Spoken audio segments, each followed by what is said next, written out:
আজকে নাহিদ ইসলামকে আমি আবারও বলতে চাই যে গাদ্দার উপদেষ্টাদের কথা আপনি বলছেন, অনতিবিলম্বে তাদের নাম জাতির সামনে আপনাকে প্রকাশ করতে হবে। অন্যথায় এই গাদ্দার উপদেষ্টারা তারা তো আগামী নির্বাচনকে বানচাল করার জন্য তারা তো ষড়যন্ত্র করতে পারে, চক্রান্ত করতে পারে। সুতরাং এই চক্রান্তকারীদের নাম যদি আপনি প্রকাশ না করেন, তাহলে এই গণঅভ্যুত্থান যদি ব্যর্থ হয়ে যায় তার দায় আপনাকে নিতে হবে। সামনে রেখে নির্বাচনে আমরা যাই, বিশ্বাস করেন সেই নির্বাচন বানচাল করে দিবে আওয়ামী লীগ এবং ভারত।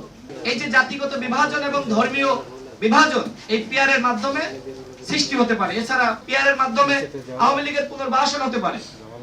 এই বিষয়গুলো আমাদের মাথায় রাখা উচিত।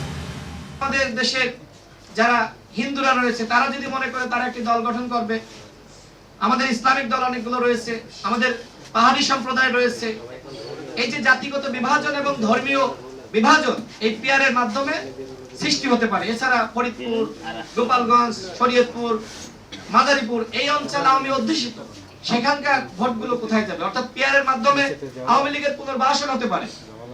এই বিষয়গুলো আমাদের মাথায় রাখা উচিত। আমরা কিন্তু উচ্চ কক্ষে পিয়ারের পক্ষে, যেটা গণতন্ত্র মঞ্চের পক্ষ থেকে বলা হয়েছে, আমাদের দলের পক্ষ থেকে বলেছি, এনসিপির পক্ষ থেকে বলেছি, কয়েকটা দল ছাড়া অধিকাংশ দলই কিন্তু উচ্চ কক্ষের পিয়ারের পক্ষে। তবে আমরা বলেছি নিম্ন কক্ষের পিয়ার বাস্তবসম্মত নয়।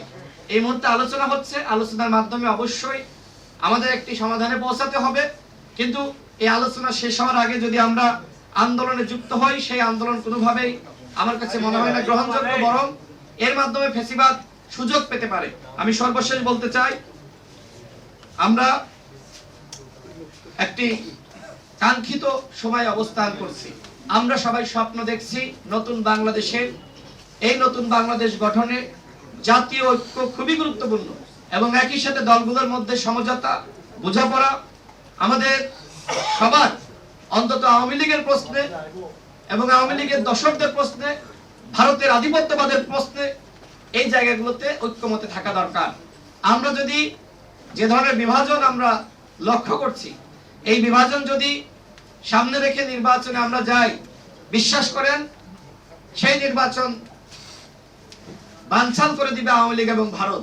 সুতরাং আমাদের এই আওয়ামী লীগের প্রশ্নে, ফ্যাসিবাদের দশকদের প্রশ্নে এবং ভারতের আধিপত্যবাদের প্রশ্নে সবার মধ্যে একতা থাকা দরকার। সর্বশেষ আমাদের পক্ষ থেকে আহ্বান, আগামী 8 অক্টোবর জাতীয় ঐক্যমত কমিশন আমাদের নিয়ে সর্বশেষ বসবেন এবং ওই দিনই চূড়ান্ত আলোচনা হবে। আসুন আমরা ছাড় দিয়ে হলেও ওই দিন সবাই জুলাই জাতীয় সনদে স্বাক্ষর করি এবং দেশ এবং জনগণের স্বার্থে আমরা ছাড় দেওয়ার মানসিকতা অর্জন করি। আমরা যদি ছাড় না দিই তাহলে এই গণঅভ্যুত্থান ব্যর্থ হবে। 8 আগস্ট ওই দিন যে সকল এনজিও মার্কা উপদেষ্টাদের মাধ্যমে শপথ নেওয়া হয়েছে, অন্তর্বর্তীকালীন সরকার শপথ নিয়েছেন, সেদিনই অনেকটা গণঅভ্যুত্থান ব্যর্থ হয়ে গেছে। সেই গণঅভ্যুত্থানকে রক্ষা করার দায়িত্ব আমাদের মতন তরুণদের। যে গণঅভ্যুত্থানে 2000 মানুষ রক্ত দিয়েছে, 30,000 মানুষ তারা সংগ্রাম করেছে, সেই গণঅভ্যুত্থান আমরা কোনোভাবেই ব্যর্থ হতে দিতে পারি না। এই গণঅভ্যুত্থানকে রক্ষার দায়িত্ব আমাদেরকে নিতে হবে। আজকে নাহিদ ইসলামকে আমি আবারও বলতে চাই যে গাদ্দার উপদেষ্টাদের কথা আপনি বলছেন, অনতিবিলম্বে তাদের নাম জাতির সামনে আপনাকে প্রকাশ করতে হবে। অন্যথায় এই গাদ্দার উপদেষ্টারা তারা তো আগামী নির্বাচনকে বানচাল করার জন্য তারা তো ষড়যন্ত্র করতে পারে, চক্রান্ত করতে পারে। সুতরাং এই চক্রান্তকারীদের নাম যদি আপনি প্রকাশ না করেন, তাহলে এই গণঅভ্যুত্থান যদি ব্যর্থ হয়ে যায় তার দায় আপনাকে নিতে হবে। আপনাদের সকলকে ধন্যবাদ। আসসালামু আলাইকুম।